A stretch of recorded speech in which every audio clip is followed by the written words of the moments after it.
Сила, смелость, военное мастерство, живучесть и простота решений отличают настоящего бойца от кучи неумелых оружейников. Вечный почет ждет тех двакинов, что осмелятся в одиночку сразить и победят настоящего дракона в смертельном бою. С мощью этих созданий в Ревелоне сравним лишь сам Пробужденный. А с вами Биг Дэн и билд на двакина, воине, чья сила не уступает драконьей. В этом гайде я хочу поделиться с вами прокачкой такого бойца, как двуручника, основанный на силе. Как оказалось, даже такой простой билд требует детального разбора, так как не все понимают принцип правильно прокачанного воина с дубиной и начинают вытворять всякую ересь. А после заявляют мне на стриме, что двуручник самый слабый класс и ничего не может противопоставить в бою. И при детальном разборе их билдов выясняется, что один не качал военное дело до максимума, другой замаксил некромантию, чтобы лечиться таким образом, третий дает скиллы с нокдаун в уже лежащие цели, а четвертый и вовсе качает силу, но играет с копьем. В общем-то, я и так собирался обозревать силовика, но после таких громких заявлений стало понятно, что медлить больше нельзя. Встречайте, прокачанный боец с дубиной наперевес. Как вы уже поняли, основным оружием является двуручная палица и другое двуручное оружие, основанное на силе. А основной боевой школой будет, разумеется, военное дело. В этой школе навыки прибавку к урону получают от качества на оружие, которое держит ваш боец. Поясню детальнее. К примеру, у вас в руке меч.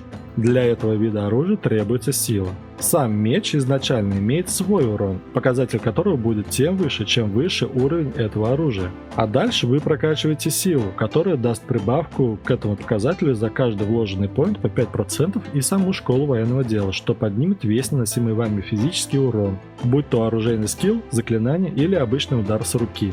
Но как только вы смените меч, допустим на копье или кинжал, требующие ловкость, то немалую часть урона, получаемой от силы, вы тут же потеряете. А если возьмете в руки посох, который на интеллекте и имеет магический урон, потеряете еще и бонус от военного дела. Так вкратце работает принцип оружейных скиллов в Divinity Original Sin 2. Подробный разбор можете посмотреть в моих видео, где я разбираю механики этой игры. А здесь углубляться не будем и перейдем к сути прокачки. Так как выбранное оружие двуручная палица или меч, то единственным верным параметром будет сила. Поднимаем ее на максимум. В качестве основной боевой школы военное дело.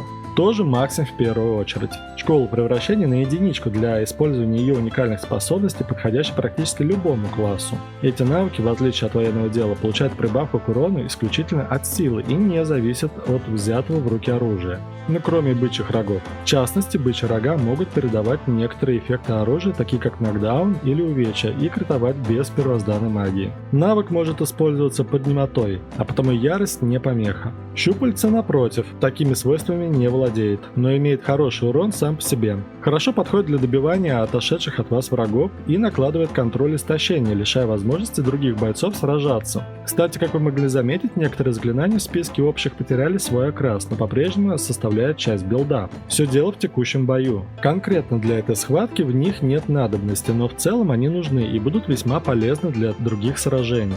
Так что не брезгуем и докачиваем для них память. Стоит поднять на единичку и школу убийц для использования адреналина, чтобы выжать максимум очков действия на ход. Все остальные указанные боевые умения необходимо поднять найденным снаряжением. Аэротеургия, некромантия и гидрософистика — это саппортящие вам механики. Для играющих живыми расами советую взять лечащие заклинания и поднять мастерство охоты до 2-го уровня. Несколько навыков я вынес в отдельную категорию, как заменяемые, куда входит регенерация, первая помощь, порча и А это как здесь оказалось?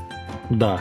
Стрелы стихий, вам не померещилось. При тестах Шутько было установлено, что навык при бафе крови будет добавлять физический урон не только луком и арбалетом, но и остальным видам оружия. Но лишь с одной оговоркой. Работает эта фича исключительно в оригинальной игре Definitive Edition, без сторонних модов и даже модов из мешочка с подарками. Мы пока не выяснили, какие именно моды лечат данный баг, но что-то в этом однозначно есть, так что имейте в виду. В качестве основных талантов стоит обратить внимание на такие как палач и оппортунист. Оппортунист и вовсе сможет отлично себя реализовать в подобной прокачке, ведь основной урон происходит от обычных автоатак. Третьим талантом выбираем живой доспех. При восстановлении своего хп отныне будет восстанавливаться и магическая броня. Для нежити обычное лечение наносит вред, а лечение ядом и отравлением немного слабее обычной регенерации, а потому играя этой расы стоит взять навык жажда вампира. Некромантия на +2 берется для оков боли и костяной клетки, а жажда вампира вампиризм возрастает на 70% от наносимого урона по чужому здоровью. Снятие любой брони не учитывается при вампиризме. На 13 уровне добираем новый талант Здоровяк. Это поднимет выживаемость в сложных ситуациях. Хотя сильно полагаться на этот навык не советую, и позже его необходимо заменить на другой. Обратите внимание на новое окно в меню прокачки. Сразу после поднятия военного дела до максимума все остальные очки боевых умений вкладываем в двуручное оружие. Выбранное направление поднимет крит урон, точно так же, как и искусство убийц. Однако плюсом разгонит и обычный наносимый урон этим видом оружия. Если вдруг играете волками-одиночками, то следует качать обе эти школы, а в качествах после силы следом максить восприятие для повышения крит-шансов. С такой прокачкой криты у волках будут запредельно высокие, но сейчас речь не о них, а потому вернемся к бойцам приземленного характера. С прибытием во второй акт первым делом следует раздобыть оружие высокого качества. В целом, поддерживать уровень оружия – это ваша основная и самая приоритетная задача в игре. Все оружейники в прямом смысле слова зависят от своего клинка, но без фанатизма. Раздобыв новую игрушку 15 уровня на своем 10-м, вы получите штраф на точность суммарно 80%, и тогда прок от нее будет еще меньше, чем от оружия 5-6 уровня. Правда, и здесь имеется некая механика, обходящая такие ограничения. В частности, шквал ударов за 4 очка действия и 2 очка истока из военного дела попадет по врагу, даже если ваши ручки станут лапками, и точность будет нулевой. Можно смело носить с собой высокоуровневую игрушку и для единственной сильной атаки менять с основным оружием. А еще лучше изначально входить в бой с этого заклинания и после делать замену за 1 очко действия. Хорошим выбором станет игрушка выше вас на 1-2 уровня. 20 или 40% точности можно компенсировать с помощью заклинания спокойствия духа или благословения, которое доступно каждому персонажу в игре. Под них можно добавить памяти и даже на +1 держать пирокинетику. Но лично я предпочитаю пользоваться свитками или держать оружие по уровню. Альтернативным решением будет контроль, который обездвиживает противника. Если цель не может двигаться, то получает добавку уклонения, что даст минус к нулю. А все, что является минусовым параметром в данный момент уклонения, для вас обернется плюсом к точности. Заморозка, увечье, замедление, а также пут обеспечивает статичность для ваших ударов и дебафает на минус уклонения. В моем случае боец не владеет частью этих заклинаний, но никто не запрещает вам использовать такие механики. Или можете положиться на своих спутников, которые обеспечат поддержку в бою. Но если играете в одиночку, то советую следить за своими бафами и точностью. В целом ваш геймплей выглядеть должен примерно так. С помощью рокировки телепорта скинули врагов в кучу, а после подлетаем в упор и начинаем раздавать плюхи и подзатыльники оппортунистам. Особое внимание стоит уделить навыку калечащий удар. Это таргетовая способность по одной цели, однако имеет повышенный урон и небольшую область, которая заденет всех, кто стоит рядом с выбранным врагом.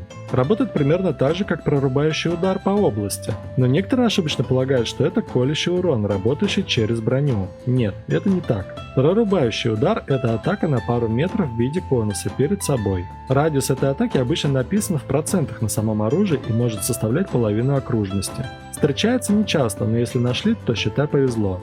Будет отличным бонусом, ведь увеличит суммарно наносимые повреждения. На первую половину острова самым лучшим оружием признан двуручный молот Сокор FDEC. Он имеет отличные показатели 13 уровня. А главное, сам молот поднимает точность на 20%, что весьма недурно. Если во время боя стабильно поддерживать на себе баф спокойствия духа и благословения, поочередно заменяя по окончанию один на другой, то уже на 11 уровне можете пользоваться ей почти без штрафа. А если поддерживать на себе оба бафа одновременно, то и на 10-м перестанете промахиваться. Еще можно за место таланта Здоровяк взять горячую голову, которая добавит плюсом 10% к точности, и вставить в ожерелье большую руну яда, и таким образом компенсировать еще один уровень. Применив все эти хитрости, вы получите в свое распоряжение весьма внушительную игрушку уже на старте второго акта. Заклинание активной брони временно попадает в общий список исключительно за счет перчаток разрушителя и практического применения не находит. Расходовать броню на комбо с оковами боли не рекомендую, ведь без щита значительная часть мощи заклинаний не будет доступна. Без геомантии восстановление брони станет затруднительным, а для такого бойца защита не будет лишней, так что лучше не рискуйте. Весь игровой процесс Довакина по сути сводится к убиванию через обычные автоатаки. Дальнейший порядок действий – это нанесение увечий через умения и обычные автоатаки под действием ярости. Ярость дает суммарно на 2 хода 100% шанс крита, однако докладывает на владельца эффект немоты и может помешать использовать другие заклинания. заклинания и даже свитки. В этот момент вы сильнее всего рискуете, но в то же время наносите самый высокий урон. Следует тщательно продумать свои действия наперед на 2 хода, и если после атаки требуется уклонение или защита, используйте их заранее. Из всех оружейных умений следует отметить навык «Все сразу», получаемый от самого двуручного оружия. Откатывается каждый ход и якобы наносит больше повреждений, да вот это не совсем истина. Если посчитать, то 3 обычные автоатаки суммарно несут больше урона за 6 очков действия, чем 2 такие же за ту же стоимость. Этой способностью следует бить только в случае 100% крит-шанса, тогда в нем будет толк. Без повышения критов лучше полагаться на простые удары с руки. Кстати, не обязательно тратить свои очки действий, чтобы накинуть на себя ярость. Да и в целом любому двуручнику на самом деле не требуется столько саппортящих заклинаний. В построении билда я руководствуюсь целью сделать самостоятельную боевую единицу. Отказавшись от некоторых школ в угоду урона, вы спокойно можете возложить обязанность о своем лечении и забафе на ваших верных товарищей по оружию, которых вы с легкостью сможете отыскать в группе ВКонтакте, посвященной исключительно Divinity Original Sin 2. Это одно из самых лучших сообществ данной социальной сети, которая продолжает набирать обороты и постоянно растет числом своих фанатов. А это лишний раз подтверждает, что данная игра даже спустя 5 лет все еще жива и интересна многим людям. Также можете задать интересующий вас вопрос по игре и получить незамедлительный ответ от местных старожил. Вам ответят настоящие хранители годной и актуальной информации и помогут разобраться в разных сложившихся ситуациях. В видеоальбомах можете отыскать архив всех выпусков разных гайдов и билдов. Вступив в эту группу, вы легко найдете себе спартийцев на новые или очередное прохождение. Присоединяйся к нашему сообществу и будь в курсе свежих выпусков. Перейдем к теме предметов. На первую половину первого акта стоит отобрать у Мига его кольцо и кирасу. Перчатки телепортации с крокодилов тоже будут полезны. Самое сложное, что необходимо раздобыть, это двуручные пальцы самой Далис. Бой с кувалдой возможен только пока вы находитесь в форте Радость. Как только вы сбежите из его гетто, Далис уйдет следом. Но здесь есть одна хитрость. Если оставить одного персонажа в бою с ней и не играть им, а остальными сбежать, то никуда она не денется. Одинокий волк Залискар для вас как второй шанс. У него имеется примерно аналогичная по силе двуручка. Будет хорошей альтернативой, если Далис упустили. Все остальное добираем из цветного ширпотреба. Кольца и пояса раздобудете с колодца, похоронив в нем кучу золотых. Для этого потребуется выбить из Виндиго маску Фейна. Из поясов ищем тот, что даст на +2 к двуручному оружию. Если к этому колодцу прийти на 9 уровне, то за место эпических вещей получите легендарные. На вторую половину прохождения всего острова требуется раздобыть комплект тирана. Поножи спрятаны в тюрьме, где хранится кувшин с душой Узермура. Для их получения потребуется взаимодействовать с каменным изваянием по левую руку, но если ваше восприятие будет меньше 15, то нужная строчка в диалоге не появится. Зелье на восприятие лежит в вазе на площади, остальное получаем с навыка спокойствия духа. Думаю, для этих целей один свиток найдете. Рядом с могилой Виндиго есть путь по берегу реки к высокой башне. Запрыгиваем туда и получаем следы тирана. Сердце тирана хранится в кладовой этого самого деспота. Сокровищница короля Брака расположена в тайной пещере, путь которой преграждает куча трикстеров. В этом же месте стоит обратиться к своему божеству, помолившись у статуи ангела, чтобы получить навык благословения. Он потребуется для получения шлема из этого проклятого сета. В месте, где вы спасли Гаррета, имеется флакон со стоком. К тому моменту, разумеется, необходимо уже снять ошейники. Благословив рычаг и напитав древнее сооружение своим истоком, получите шлем тирана. В самом шлеме имеется очень неприятный сюрприз, и прежде чем использовать его способность, советую посмотреть возможные последствия в другом моем видео. Последняя вещь из комплекта расположена под лабиринтом в тяжелом саркофаге. Потребуется 18 силы, но для такого силовика это не проблема. А вот сейчас сфокусируйте свое внимание на моих словах. Если все вышеперечисленное имеет легкозаменяемый характер, то последняя вещь таковой не является и имеет наивысший приоритет этого акта. Получив благословение, снимаем проклятие сундука, расположенного под этим же лабиринтом. Перчатки из сета пожирателя, одна из 4 реликвий, лежит в том сундуке. Все его части разбросаны по всем 4 актам, и если вы пропустите хоть одну из его деталей, то уже никогда не сможете собрать его целиком. Это самый мощный комплект для любого воина, и предназначался он изначально для двуручника, так что дерзайте. С переходом во второй акт, первое, что следует раздобыть, это поступь пожирателя, все из того же комплекта. акта. Носить их не обязательно, если нашли предметы лучше. Самое главное – получить и сохранить на своем корабле. Хорошей замены вашего оружия послужит топор палача Ниньяна. Следом стоит получить пояс Ань Мэй Фалинь. Он больше рассчитан для танков, но и такому билду пользу сослужит. На острове Кровавой Луны у торговца Басатана можно получить отличный доспех Эмрах. Под маскировкой забираем перчатки разрушителя, не входя в бой. Еще один бесплатный предмет расположен в правой части острова. Забираем из трупа топор мародера. Но, как я упоминал ранее, использовать такое оружие как следует поначалу вы не сможете из-за пониженной точности, пока не поднимете свой уровень до уровня предмета. Потому лучше держать его в качестве запасного на шквал ударов, а после менять. Возвращаясь немного назад к предметам, отдельно от всех хочу выделить двуручный молот Сокор Эвдек. Чтобы его получить, необходимо незаметно убить, а после обокрасть труп демона в клетке Джана. Сделать это можно гранатами и только до проведения ритуала. Но ближе к 16 уровню необходимо раздобыть другую уникальную и самую топовую пушку, которой хватит до середины 4 акта. Двуручный молот Лохара из подземной таверны. Чтобы получить уникалку, следует выполнить квест этого гнома по убийству предателя Мордуса. Уровень оружия при получении от Непися за квест привязывается к вашему, а потому сообщать о своем успехе следует в конце главы 2 акта. А до этого момента продолжаем использовать топор мародера или любой другой аналог. На случай внезапной смерти раздобудьте идол воскрешения у Доротея Роскошной. В углу карты есть вход в пещеру. В ней необходимо отыскать единственный артефакт вечных и объединить его с вашим основным поясом. Остальные артефакты вечных разбросаны по 3 и 4 акту. На безымянном острове отыщите их по следующим координатам. Один можно сразу объединить с поножами из сета Пожирателя, которые, кстати, лежат в пещере под алтарем Зорл-Стисы, богини ящеров. Для получения необходимо в пасть дракона возложить огненную руну любого качества. С тела убитого рыцаря Дюны забираем шлем. Получить его можно исключительно через бой с гномом. А с тела рыцаря Врагира поднимаем отличные для двуручника сапоги. В 4 акте, как только попадете в черту самого города, первым делом следует раздобыть двуручную палицу Вурд-Ламас у кузнеца рядом с центральной площадью. Бонус этого оружия столь впечатляющие, даже не знал, какие 3 указать в подсказке как главное. Следом в этом же направлении дорога к особняку Линдера Кема. Думаю, гравить его особняк — это уже отдельный вид фетиша в этой игре. Проникнув в сокровищницу, находим непримечательный шкаф с 3 кнопками. Верная комбинация прожатия указана на экране. А если лень пересматривать, то в этой же локации за картиной на стене спрятан пароль в бумажном виде. В этот раз разгадывать ничего не придется, а потому отправляемся к посольству ящеров. Спустившись по тайной лестнице, найдете нагрудник «Сердце Пожирателя». Отныне комплект собран, но полный апгрейд этого сета до 20 уровня произойдет только после прохождения квеста от самого дракона. Если по каким-то причинам сет Пожирателя вам не достался, значит возвращаемся к предыдущему снаряжению и добавляем поножи Лоронта Темва, выкупив их у торговца, и рукавицы Квина, стащив их из подвала Черного дома. Чтобы открыть зачарованные ящики, необходимо пролить воду и замкнуть цепь. Однако, сделав это с одним ящиком, вы заблокируете другой. Будьте внимательны, какой именно пытаетесь открыть, и на всякий случай сделайте сейв. Получив все ключевые предметы, стоит поднять их показатели артефактами вечных. Первые 2 в пояс и поножи.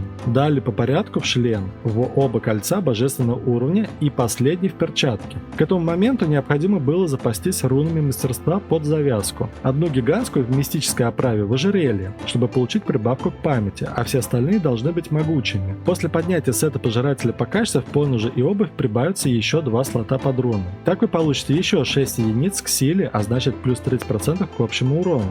На 18 уровне порядок прокачки сильно не поменяется. По-прежнему поднимаем до максимума навык двуручного оружия. В навыках, по сути, никаких изменений быть не должно, за исключением парочки заклинаний на редкий случай. Из талантов следует убрать здоровяка, так как получите его с поножей из комплекта. Взамен выбираем горячую голову и нестабильность. В отличие от билда от танка-щитоносца, нестабильность в этой сборке не сможет выдать 158 тысяч единиц урона, но в паре с идолом воскрешения вполне сгодится в качестве дополнительной способности. Поговорим немного о сильных и слабых сторонах этого билда. Из сильных, безусловно, хочу отметить наносимый урон. Двуручное оружие по этому показателю обгоняет все остальные на одном и том же уровне. Вторым плюсом будет легкость подбора снаряжения. Разрабы постарались для этого класса и сотворили множество разных и полезных уникалок в плане оружия и брони. Еще одной сильной стороной этого билда является простота. Никаких замудренных схем и большого количества заклинаний. Вся суть сводится к обычным автоатакам и удерживанию противника на земле за счет обильного количества контроля. У такого бойца средняя мобильность, но за счет 2 блинков, телепортов и рокировки все недостатки с передвижением сглаживаются. Очередной сильной стороной будет низкая потребность в очках учениках Истока. Ведь подобных заклинаний в арсенале не так много, а может быть еще меньше. Из явных недостатков хочу отметить выживаемость. Ваш стиль боя – это схватка лицом к лицу с врагом, быть в центре внимания. В полусражении вы будете получать весь урон на себя и придется придумывать способы выживания. Из этого недостатка вытекает следующее. Использовав на себя ярость, вы получите вместе с ней немоту, что отключит, возможно, даже и жизненно необходимые заклинания. А потому продумывать свои действия наперед все же необходимо. Третьим недостатком является прямая зависимость от своего оружия. Отныне у вас прямая обязанность следить за чистотой и остротой своего клинка, как у самых настоящих самураев. И снова вытекающий очередной недостаток – это извечная проблема с точностью и уклонением. Играя с высокоуровневой пушкой, появится надобность в бафах на точность, а при высоком уклонении у противника необходимость решать новые проблемы. Спасибо всем, кто посмотрел от начала до конца. Рассчитываю на вашу поддержку в виде лайка и подписки на мой канал. В будущем планируются еще подобные гайды с разбором других классов и другой полезной информации при Unity Original Sin 2. Залетайте ко мне на стримчики, задавайте вопросы, пишите свои комментарии, понравился ли вам билд. А на этом я с вами прощаюсь, но не навсегда. А до следующих видео. С вами был Big Dan, всем удачи и до новых встреч на моем канале. Покеда!